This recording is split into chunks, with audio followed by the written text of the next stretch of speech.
Welcome back to Walsall Fan TV for the second in our problems series. Let's hope the problems don't continue. But it does seem like things are going a bit pear-shaped at the minute. Obviously, if Kinsella was to leave, that would be a big hole in the squad, even though he's not been playing much to our frustration. Walsall are sure to be bringing some players in. I can't imagine that Khan, Kinsella, Ash Taylor are all going to be going with nobody coming in. So the question is, who's going to come in and replace them? We all know what we need up front, a big target man. So maybe we'll get that. There was a little rumbling of a rumour that we may get somebody like that, but it may be an unpopular choice because of where he's coming from. But we'll see whether that happens. There's also been chat about Miguel Lira and his spat with Jamie Fullerton, and whether Jamie Fullerton is a good influence. I don't know what's gone on with that. I think it's perhaps wrong to speculate too much without the facts, but I'm sure Lee Pomlet will be all over it if there is any judgment to be made on that. But mainstay of this, I want to talk about 4-2-3-1. Matt Taylor has been very stubborn in sticking to 4-2-3-1, and I did check out a video by Football Meta, which is worth a look, and it goes into detail about 4-2-3-1, amongst other formations, of course. And 4-2-3-1 is definitely a great formation for both attack and defence. The key thing is, to make 4-2-3-1 work, you need specific players in specific areas all over the pitch, and that is perhaps where things are going a little bit wrong. Two ball-playing centre halves, one more gifted who can perhaps bring the ball out and spray it around. That is Manny Month, so he fits the bill for that. The second centre half, someone perhaps play long ball up to the striker. That perhaps is Rowling. So I think we've got those two. Cover for those is an issue, but we know that, and the pain of that with Manny Month being out, and with Manny Month being the one that is doing the distributing from the back, perhaps that is why our season has taken a big drop since he's been out of the team. So that perhaps points to that. But the thing we come to next is fullbacks. In 4-2-3-1, the fullbacks need to have a lot of stamina and energy because they're bombing up and down the wings, defensively dropping back and then boosting and supporting the attack. Now, Hayden White is capable of doing that. Stephen Ward, at 36, 37, he's not capable of doing that. So, when we talked at the start of the season and what was spouted by Jamie Fullerton and Matt Taylor about profiling players and making sure we get the right kind of player in to fit the position, knowing he's playing 4-2-3-1 and his fullbacks need to be able to bomb on and have lots of energy, why do we sign Stephen Ward? He's a good, experienced fullback. He has lost pace and he is being targeted, but he can't fulfil that role at 36, 37. He can't fulfil that role at that age, as we can plainly see. So that is the first problem. Second one, we move into midfield. In the midfield, we need two central defensive midfield players, which one would think that would be Labadie and Kinsella, perhaps. One supporting the back four, so that would be Kinsella, and then the other one sort of linking to the midfield would be Labadie. But it does look like Labadie and Earing are fulfilling those roles. And Earing seems to be the one protecting the back four rather than the one that's been the link to the midfield. So that's something I've mentioned before, and I think other people have mentioned, that's not quite right. And if Kinsella stayed, would he fit with Labadie in that role? I think yes, and I can't understand why he's not doing that. Because Earing was brought in as a number 10, as a cam, and he would fully fit that role. Which takes us on to the attacking midfielders.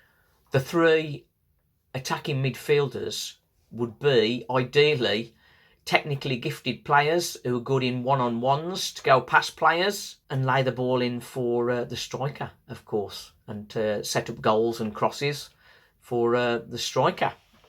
The middle one of those, we've got a left and right side. The one in the middle is, of course, the number 10.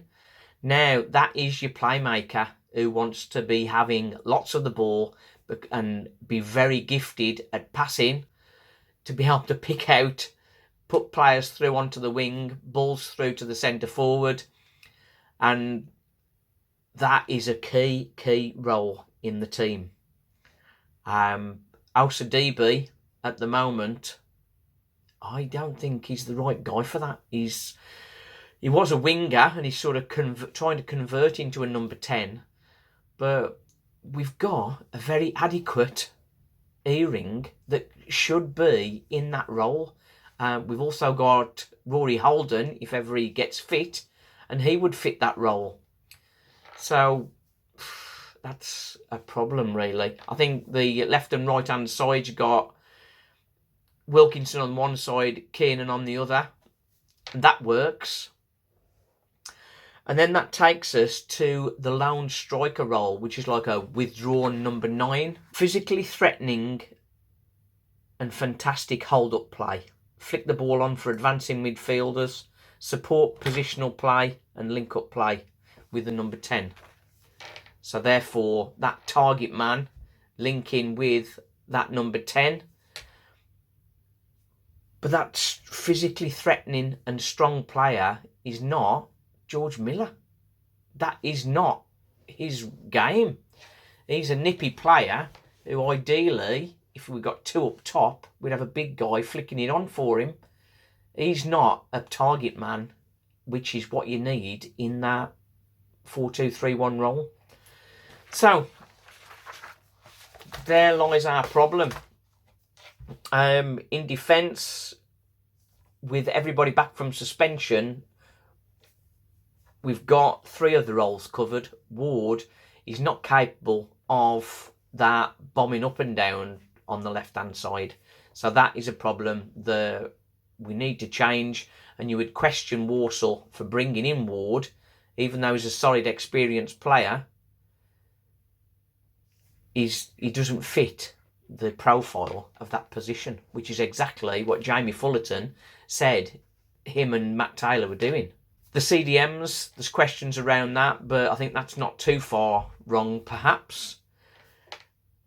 The number 10 role, Al-Sadibi, had a very good run against Mansfield, but largely he's not dictating the play.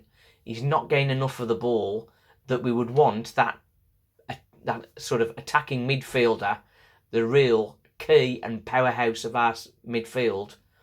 Al-Sadibi doesn't fill that role. And as much as we want him to develop and improve and get to that position, I just don't think that's him. Romain Sawyers, perhaps, he was that kind of player. Ostuma, he was that kind of player. And Rory Holden can play that role very well. So Al-Sadibi, that's a problem there. Have Walsall got anybody else that they can put into that position at the moment? We did try putting Khan in there, but that didn't seem to work on the games I saw for that. So that is definitely a gap that we need to fill. Could Wilkinson come in and do that? I don't think so, to be honest. I think he wants more space, and I think the wing suits him best. But the biggest problem is up front. George Miller is playing a role that is not suited to him. as much as we like him, I know he's on a poor run of form, but I mean, he's got great energy, and I think a turn in goal scoring form is possible. But in a 4-2-3-1 formation, we need a strong physical presence up front that can hold the ball up, can head the ball. And George Miller's not that guy. So in this transfer window, the big target man, it might be that we get that man. We've got a rumour about one guy that might fit that role. If we sort of close our eyes or close our ears to where he might come from, that might help him settle in better. But if he fulfills the role of that position, that would be massive for us. Obviously, the left-back position needs dealing with, and the number 10 position. But I mean, in the number 10 position, Earing could fill that role. So why Earing isn't fulfilling that role when we've had Kinsella and Labadie that could do that behind them? Equally, you've got Sam Perry, did well last season. He can cover that role as one of the CDMs. Bates also perhaps could fill that role. So there's lots of CDMs there that we can fill, but it's that number 10 position. And Rory Holden, we don't know whether he'd be fit for 1 minute or 2 minutes, really. Right then, I'm going to talk about other formations in the next video, and an update on transfer news, which I think is going to be coming before Saturday. Thanks for watching Walsall Fan TV. If you haven't already, subscribe, join the journey, the joy occasionally, and the pain most of the time. Let's see what this week brings. Thanks for watching.